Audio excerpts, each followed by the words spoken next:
दर्शकवृन्द नमस्कार। सामाजिक विकृति विरुद्ध निरन्तर खबरदारी कार्यक्रम निगरानीमा स्वागत छ। म शङ्कर मोक्तान। दर्शकवृन्द, नेपाल राष्ट्र बैंकले 1 वर्ष अघिदेखि नै पटक पटक सूचना जारी गरेरै नेपालमा डिजिटल करेन्सीको कारोबार अवैध रहेको भन्दै नगर्न र नगराउन सचेत गर्दै आइरहेको छ। तर नेपालमा क्रिप्टो कारोबार घटेन, बरु उल्टै अवैध रूपमै धन्दा चलिरहेको छ। विभिन्न एपबाट चलिरहेको धन्दा वेबसाइट मार्फत नेपालमा खुलेआम चलिरहेको हो, जसमध्ये हाइपर फन्ड र जोसियल जस्ता क्रिप्टो प्लेटफर्मका नेपालमा रहेका गिरोहले सोझा साझालाई पिरामिड शैलीमै अनलाइन नेटवर्किङको धन्दा चलाएर लगानीको दोब्बर हुने प्रलोभन देखाएर सर्वसाधारण फसाइरहेका छन्। तर ती गिरोहहरू पक्राउ पर्न सकेको छैन। प्रहरीको केन्द्रीय अनुसन्धान ब्युरो CIB ले अनुसन्धान गरिरहेको भनिए पनि अझै हाइपर फन्ड र जोसियल जस्ता क्रिप्टोसम्म पुग्न सकेको छैन। तर सरकारले यस्ता हाइपर फन्ड र जोसियल जस्ता वेबसाइट र क्रिप्टो एपहरू नेपालमा नचल्ने गरी निषेध गर्न सम्बन्धित निकायलाई निर्देशन दिएको छ। अब भने नेपालमा क्रिप्टो सम्बन्धी कुनै पनि एपहरू चल्ने छैन। हाइपर फन्ड र जोसियल लगायतका क्रिप्टो एप बन्दमा केन्द्रित छ आजको निगरानी। सरकारले आर्थिक अपराध रोक्नका लागि नेपालमा गैर कानुनी क्रियाकलापमा सम्बन्धित वेबसाइट र क्रिप्टो एप बन्द गर्ने भएको छ। नेपालमा सञ्चालन भइरहेको डिजिटल नेटवर्किङ, हाइपर फन्ड, जोसियल जस्ता वेबसाइट र क्रिप्टो एप, अनलाइन जुवा जस्ता वेबसाइट र एप बन्द गर्ने भएको हो। दूरसञ्चार प्राधिकरणले नेपालमा यस्ता गैर कानुनी गतिविधि रोक्नकै लागि इन्टरनेट सेवा प्रदायक कम्पनीलाई निर्देशन नै दिएको छ। जोसियल जस्ता वेबसाइट र अपराध रोक्नका लागि नेपालमा गैर कानुनी क्रियाकलापमा सम्बन्धित वेबसाइट र क्रिप्टो एप्स बन्द गर्ने भएको छ। अर्थ मन्त्रालयको निर्णय अनुसार अनलाइन मार्फत नेपालमा सञ्चालन भइरहेका डिजिटल नेटवर्किङ, क्रिप्टो करेन्सी लगायत अनलाइन जुवा जस्ता वेबसाइट र एप बन्द गर्ने भएको हो।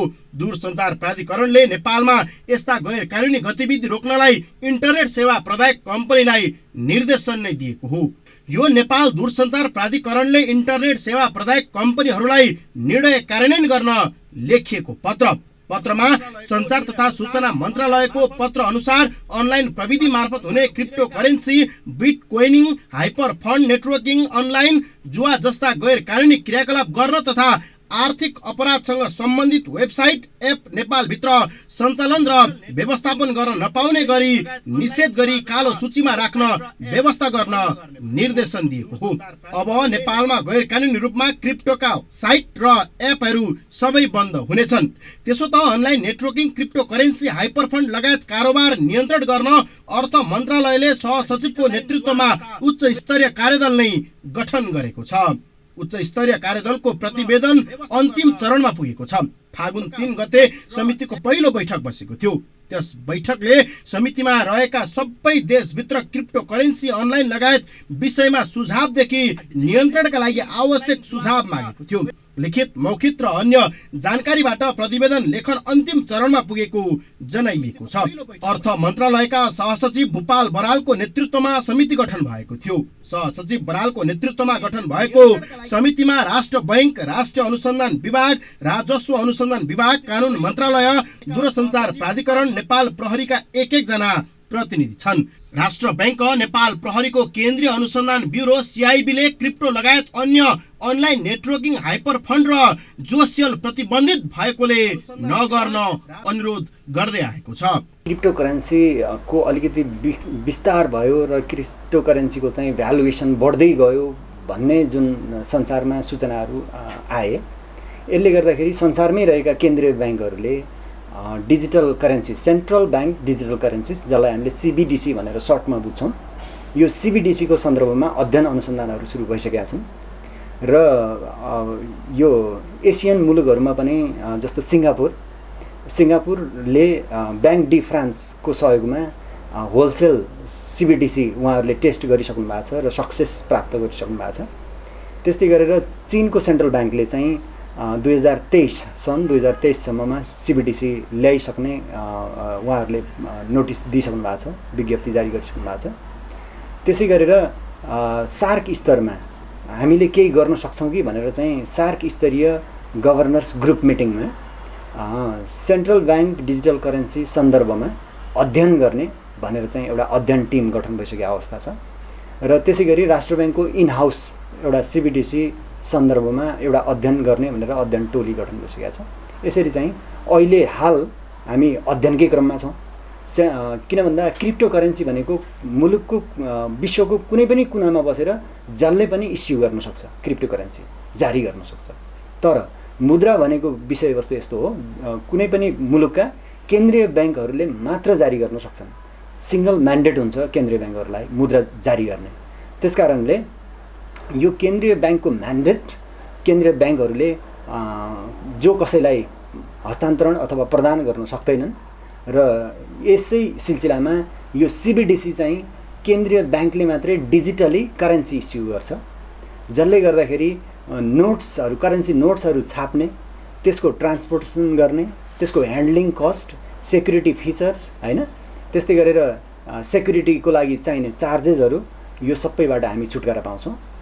त्यसले गर्दाखेरि सिङ्गल सर्भर र सफ्टवेयरले काम गर्ने भए हुनाले यो CBDC कस्टको हिसाबमा सजिलो, सुरक्षाको हिसाबमा सजिलो र केन्द्रीय ब्याङ्कले मात्रै CBDC जारी गर्न सक्ने भए हुनाले यो क्रिप्टो करेन्सी जस्तो जसले पनि इस्यु गर्न सक्दैन, यो अलिकति फरक विषयवस्तु हो।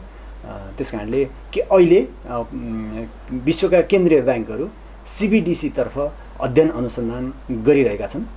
यस्तो गतिविधि गरेको पुष्टि भएमा नेपाल राष्ट्र बैंक ऐन 2058 को दफा 96 अनुसार दण्ड सजाय हुनेछ। कसुर गर्ने व्यक्तिलाई उक्त कसुरसँग सम्बन्धित बिगो जफत गरी बिगोको 3 गुणासम्म जरिवाना वा 3 वर्षसम्म कैद वा दुवै सजाय र बिगो कायम गर्न नसकिने अवस्थामा कसुरको मात्रा हेरी बढीमा 10 लाख रुपैयाँसम्म जरिवाना वा 3 वर्षसम्म कैद वा दुवै सजाय हुने भनिएको छ।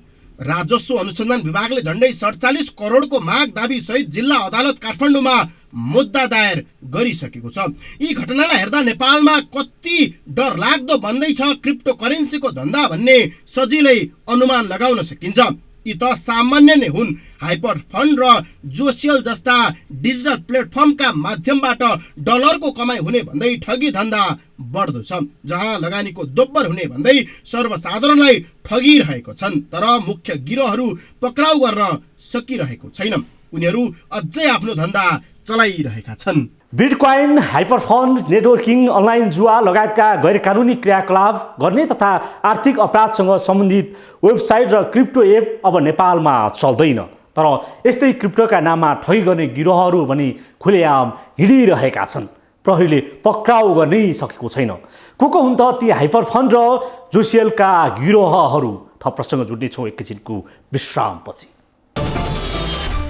भर्चुअल माध्यमबाट अवैध नेटवर्किङ धन्दा सञ्चालन गरिरहेको छ। लुकीछिपी गैर कानुनी तवरबाट रकम असुल्ने र क्रिप्टो करेन्सीको कारोबार गर्ने अहिले नेपाली बजारमा छाप्ती छन्, जसमध्ये पछिल्लो समय नेपालमा जोसियल र हाइपरफन्ड ग्लोबल क्रिप्टो करेन्सी कारोबारमा सक्रिय देखिएको छ, जसले डलरको आश देखाएर सोझा साथालाई ठगिरहेकै छन्। क्रिप्टो करेन्सीमा नेपालीहरू क्रिप्टोको अवैध कारोबारतर्फ अगाडि बढिरहेका छन् त किन? ठगहरूले नेटवर्किङ शैलीमा आफ्नो सञ्जाल विस्तार गरिरहेको छ त। पछिल्लो केही महिनालाई हेर्दा राजस्व अनुसन्धान विभागले करिब 2 महिना अघि 4 जना विरुद्ध क्रिप्टो करेन्सी सम्बन्धी पहिलो मुद्दा काठमाडौँ जिल्ला अदालतमा दायर गर्यो, जसमा 37.5 करोड रुपियाँ भन्दा बढी बिगो माग दाबी गरिएको थियो।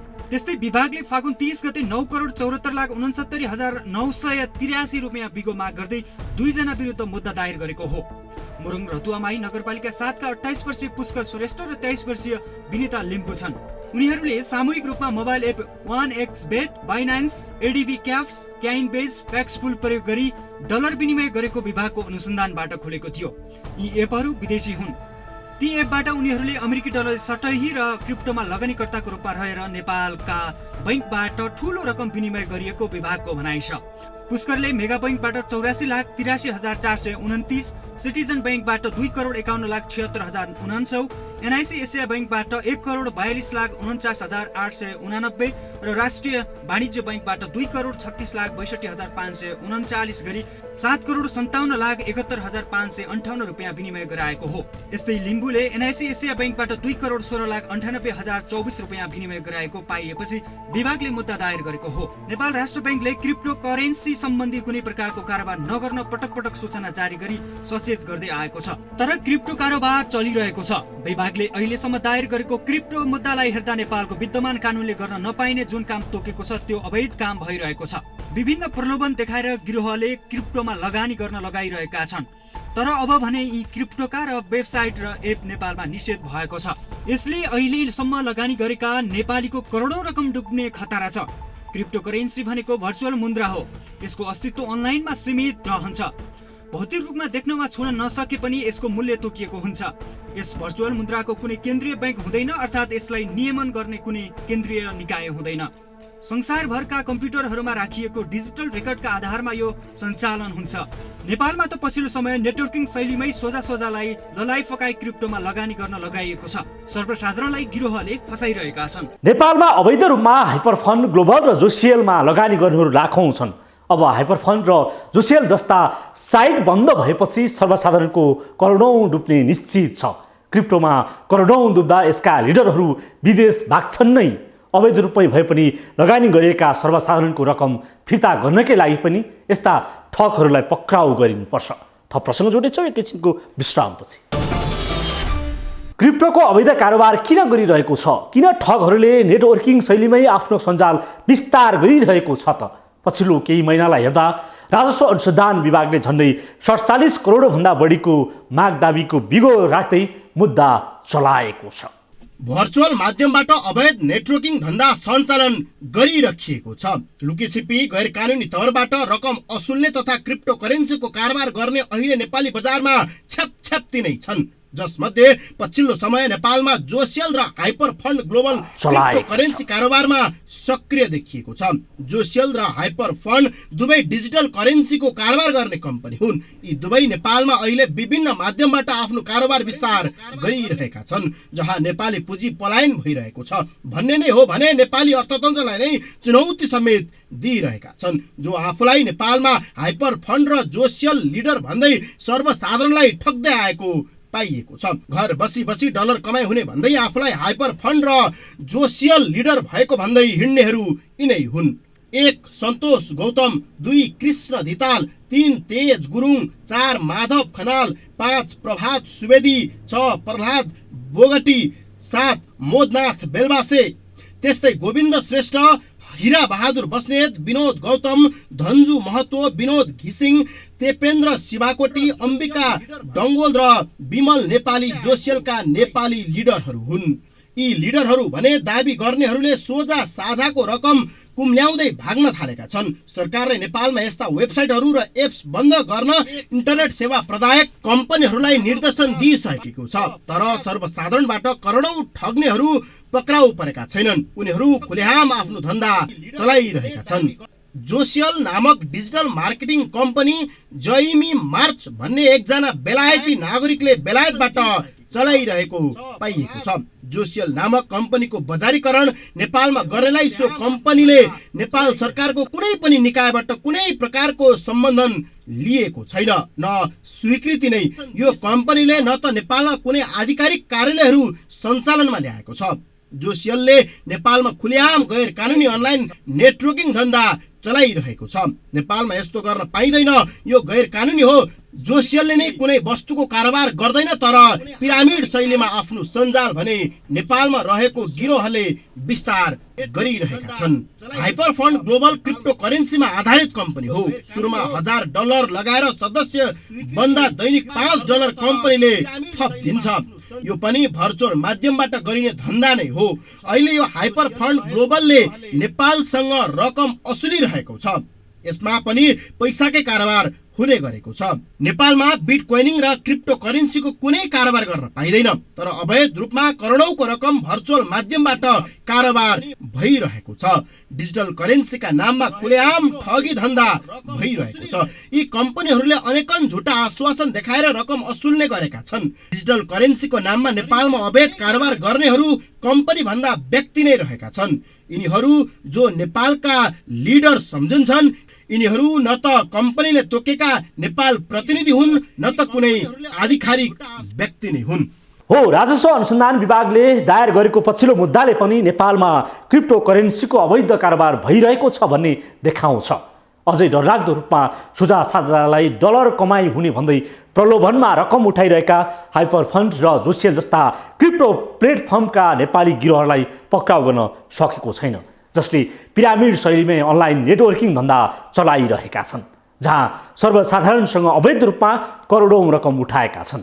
अब त्यस्ता क्रिप्टो साइटहरू त बन्द होला, तर सर्वसाधारणको पैसा भने डुब्ने देखिएको छ। त्यसैले त्यस्ता गिरोहलाई पक्राउ गरी कानुनी दायरामा ल्याउन आवश्यक छ। हस् त आजलाई यति नै। हामी निरन्तर निगरानीमा छौँ। नमस्ते।